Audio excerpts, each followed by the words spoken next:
Hi guys, I'm Danny, and I started a Sunday gym because I've noticed lately that people tend to go to colleges and universities without actually knowing why they're there. And afterwards, starting jobs that are unfulfilling. So I'm interviewing different professionals to see what they have to say and share their knowledge and experience with you. I hope you enjoy it. Right on, Miro. Welcome to joining. How are you doing? Hello, hello. I'm fine, thank you. Glad to hear. The program will be focused on three main questions. What do you do for a living? How did you get there? How did you know this was the way to go? So tell us what you do for a living, please. Okay. So what I'm doing for a living, I'm a product engineering team lead in an automotive company called Melexis. We're doing in the field of semiconductors for the automotives. And I'm half-time team lead, half-time engineer, so it's a mixture of the two domains. I'm analyzing a lot of data, and there is also a lot of people management and soft skills involved, all these things associated with the team lead position. So it's quite challenging. Well, it is, but in all fairness, if you weren't up for the task, I highly doubt that you would have been at that position. And the second question, how did you get there? So were you like walking on the street one day and you were like, let me analyze data, manage people and do all this, or was it something else? No, Yeah, I figured. it's a long story. So We got time. okay, starting from high school, I graduated the Sophia's Mathematics High School, and I was considering how to proceed with my education back then, in which universities to apply. Most of my classmates went abroad, studying mainly in Western Europe, but also in the USA. For different reasons, I was one of the few who remained in Bulgaria, and I was torn between something linked with mathematics or something more, let's say, linked with the trendy job profiles at that time. Pure mathematics, I was not so sure that I could realize myself on the market. Maybe the options were further education, something academic, or teacher position, which was and still is actually my dream job to be a teacher, but I've got family to provide for, so Yeah. Although in all fairness, lately, from what I know, the last couple of years, 3, 4 years, I'm not sure. I gotta check it out, but from what I know, that the salaries are now like fine. They're not could like be, wow, could be. but for the last 3, 4 years, things are kind of fine. And also, in all fairness, I don't want to step on anybody's toes. I don't want to sound like a douchebag, but in all fairness, I don't know of any other job that you get to have the summer off and the Christmas holiday off and still get paid for that. So again, I know dealing with crazies, let's call them like that, because children today are, well, bastards for the most part. Not all, but most. And well, they are. So, and dealing with them requires a lot. So I understand that for this whole thing, they're kind of like underpaid, but you get like 4 or 5 months off. You don't get to lecture the public on how low payment you got, man. Come on now. That's ridiculous. You got 3 or 4 months in the summer and about a month here and there from Christmas and Easter. Jesus didn't have that much of a time off during Christmas and Easter. He didn't have much time off during Easter for other reasons, but you get the point. Indeed, jokes aside, it's indeed there's a lot of sense what you're saying, and that there's a plethora of problems with our education systems and being a teacher. We do not have any measurement system to make a distinguish between a capable and a really proficient teacher and someone who is just being there. Yeah, well, in all And fairness, that's applicable for many, many other positions in many other sectors. But education mostly, and actually that's kind of like why I did the whole thing. I'm sure you've noticed it too.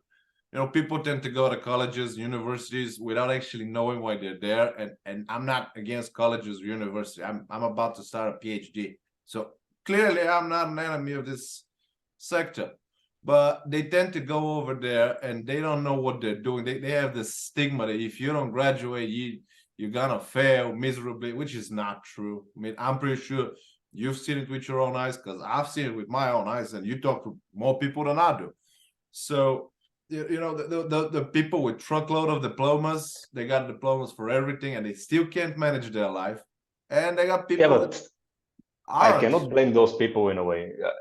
I fully understand this, but in my opinion, having a degree in the university should not be just a purpose that you need to fulfill at any cost.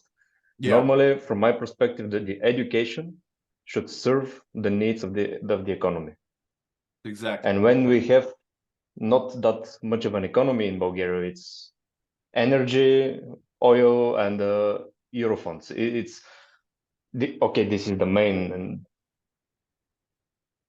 you see so many friends and people that are working something that they have never studied for. Yeah, And this is the situation. Everybody knows so many people like this, which and makes the this raises the questions. education pointless. Why were you there for Yes, 5 years? Now you're gonna yeah. do something you've never studied about. That means that you first you can learn it, and second, you lost your time over there. People are starting to consider some online courses of programming or something like this, and then applying in the IT sector, knowing that in Bulgaria this is elevator to a higher standard and quality of life. Yeah, Even the though you might not outsourcing be is a good pretty good. programmer, but you have a head start for sure. So in a way, I cannot blame them. There is a complete disconnect, which I'm realizing now after 8-9 years in the industry, between the industry and the education. I'm lucky now that the company that I'm working for, we are trying more and more to establish such connections with the universities and also with the high schools. Nice. But I doubt it's the case for most of the companies in Bulgaria. No, I can guarantee you it's not. Especially, that's remarkable. I didn't know that. Very remarkable what you said about the high schools, because in all fairness, once you're out of high school, it's a little bit too late, because Yeah. either you're a young adult, 18, or you're almost a young adult. So at this point, if you haven't figured it out, I think obviously it's not too late, but it's good that you started early. Congratulations for that. And people are graduating the high school, and then there are some scalable positions, let's say, for example, engineer, something in the IT sector, where the more you progress, the higher salary you can get. And some other profiles, they're just not so scalable. If you're an accountant, not that you cannot be competitive and with high standard, but it's, let's be honest, a bit more challenging. It is, I know. So these scalable positions, it's just not for everybody. If you're interested in art or something like this, yeah, the romantic approach is chase your dreams, follow your passion. I'm not advocating against it, but to be realistic, it's much more difficult to accomplish those goals in a country like ours, in a way. Not only in So ours, yes, like yeah, worldwide, especially lately. And especially with this AI thing that like literally can generate how Luke Skywalker is beating up Santa Claus and taking his lunch money or something. It's just crazy. So, it's difficult to be a person of art in today's world. I also want to highlight about something that you said. It's pretty good. Like you went to this mathematician high school. Now you're practically an engineer working with that. So pretty much first of all, you of course, correct me if I'm wrong, all right? You never would have either went or graduated this kind of high school if it wasn't for you. If you weren't built that way for mathematics, and not all are, let's be honest, a lot of people are not. I probably I don't know what this high school is. Probably they wouldn't even allow me to walk the site over there, because I'm not really into that kind of stuff. But you wouldn't have been there, or you wouldn't have graduated if it weren't for you. Later on, you went to university and kind of like kept on with mathematics, and now, of course, not only mathematics, you're dealing with a lot of other things. but the foundation is that. So Yeah, you yeah. basically knew from a young age that this was for you. How did you figure out? How did you knew that this was the way to go? Were you influenced by your parents? Were you influenced by certain environment? Did you kind of felt it like that? How did you knew that this was the way to go? And I'm asking because clearly a lot of people don't know which way to go, and they're making mistakes. There's nothing wrong with making mistakes, but let's not kill one another. That losing the thing that losing time, that's dangerous thing. So that's why I'm asking for advice. How did you figure it out? Yeah, I was pretty convinced that mathematics is the way to go for me. I was born in Plovdiv, and then we had to move out and to go to Sofia just after 7th grade, where we normally apply to high school. And I had to choose between, it was either mathematics or some language related school, like English, Dutch, French high school and stuff like that. And mathematics was something that was natural to me. I liked it. In a way, it was the easy choice, with the kids, they always prefer what it's the comfort zone in a way. So this was no doubt in my mind. I'm going to Actually, use my this as a parents. soundbite. You're the first person alive on the planet, about 8 billion people. You actually called mathematics comfort zone. I am so going to quote this, because I'm definitely applauding this, because nobody will ever believe that I heard that. So congratulations, that was spot on. And there are a few others. Some of my classmates, they were really, really good in math, and they proceeded with academic researches in this field. It was spot on comfort zone for them as well. Yeah, So depending on the environment, few yes. people here and The there. moment you step out of the technical universities or mathematics schools, yes, it sounds crazy for many other people. I fully acknowledge that, but after graduating the high school of mathematics, it was either the Sofia University or the technical university. And back then, it's something that I a bit regret now. I had some mental breakdown, not breakdown, but I was really against programming. I was always like, that's not for me. I don't want to be a coder. I do not want to spend most of my time in front of a monitor typing code and stuff like that. So if I remove code from the equation and there is only math, then it's either proceeding with applied mathematics, something like this, which is difficult to realize as a profession later on. Then engineer was the other thing. So it was not my, let's say, passion that I want to be an engineer.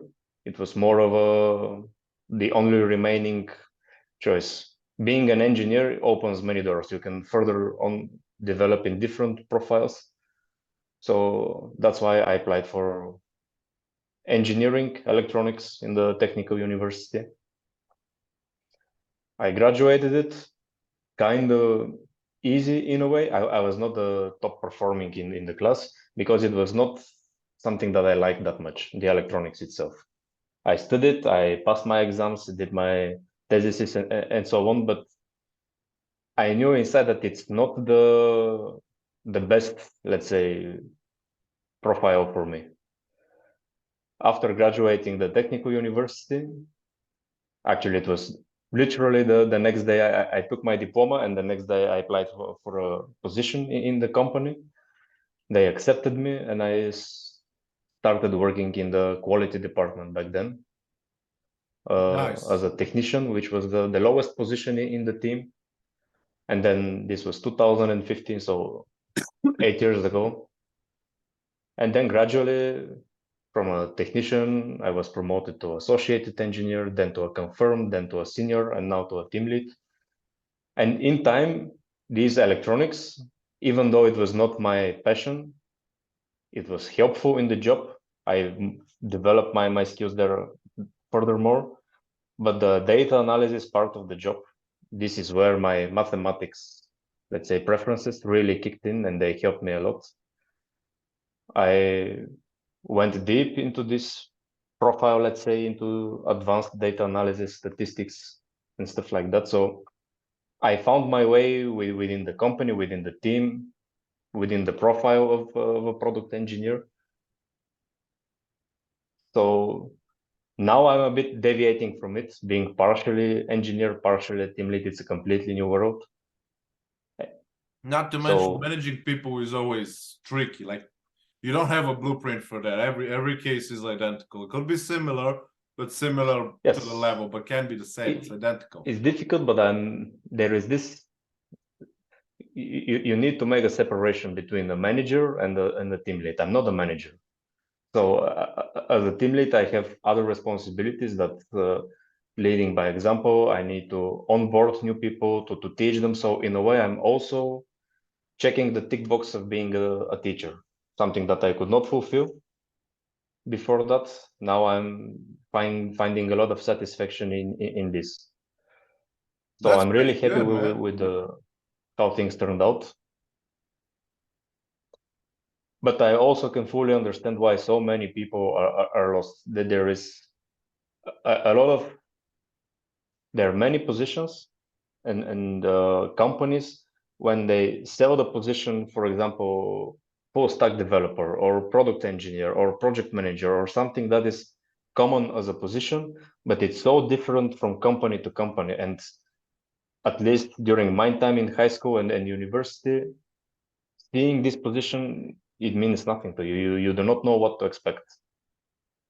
And sometimes people need to take a leap of faith, yeah, and just stick to something and try it. Just this would be my advice. Do not waste time trying to find yourself. Just narrow down the possibilities, find the direction, whether it's mathematics, whether it's art or something like this. Jump in such environment, surround yourself with competent people, apply to a good company with nice culture, and then within this company you might find there yourself. Then you will be exposed to all these different possibilities and different profiles, and then you can find yourself. Before that, it's, I don't know, just it's a wasted perfect your advice, time. and I really love you. You know, it's like a cliche at that point, but it shouldn't be a cliche. It's a very important thing to, like, if you're in the smartest person in the room, you're in the wrong room. I loved it when you said that you should surround yourself with competent people, which of course nullify the possibility of working for the government, because you can't have it both ways. So yeah, private sector it is. So that narrows it down a little bit more. That's pretty good advice, I gotta say. And Yeah, it's truly, now, all jokes aside, that was very, very solid advice. I really appreciate that. and for me also applies not only for job in the terms of IT sector or engineering or whatever. It's any kind of society. It's always healthy to have someone above you that you need to chase, to be that this person is a role model, and you have something like a standard you need to achieve, and also something not below you, maybe not the best term, but that you need to replicate the knowledge you gained by providing it yourself, that you train the youngers, let's say.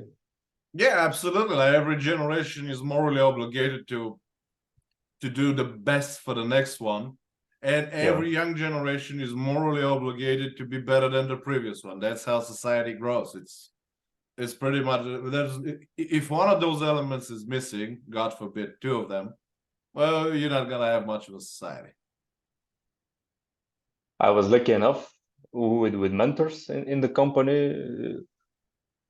Like when you're a kid, you have your teachers and your parents. Then in the school, you have another teachers. In the university, and all these mentors, teachers, for sure, they're playing a huge part of what you are today, in one way or another. it's the same with the company. If you're spending years with your mentors and your buddies, and again, I was lucky enough to have a great mentors. Now it's natural for me that I want to do the same with some young kids from high school and from the university. Absolutely. And it's And I beneficial really for admire everyone. that. Even though if they might not end up in my team or in the company and just they go to another company, it's fine by me. I would never consider these efforts of mine in vain. No, you should. And You I just need assure to. you, the kids are really appreciating that. And with that said, because we're running a little bit out of time, Miro, huge thanks for being at the program. Those were incredibly wise words. I'll see how I'll react to the whole mathematic comfort zone. Probably I'll censor it. I can't promise you anything because that kind of shocked me a little bit. But all jokes aside, that was perfect, man. Really appreciate you being here. Thank you very much for having me. It was a pleasure as well. Likewise. Have a good day. Bye. Have a good day. Bye-bye. Guys, I hope this one was useful. Please follow the channel on YouTube, Rumble, Twitter, Gap, LinkedIn, and Facebook. Ring the bell and all the good stuff. Have a nice week ahead, and I'll see you next Sunday.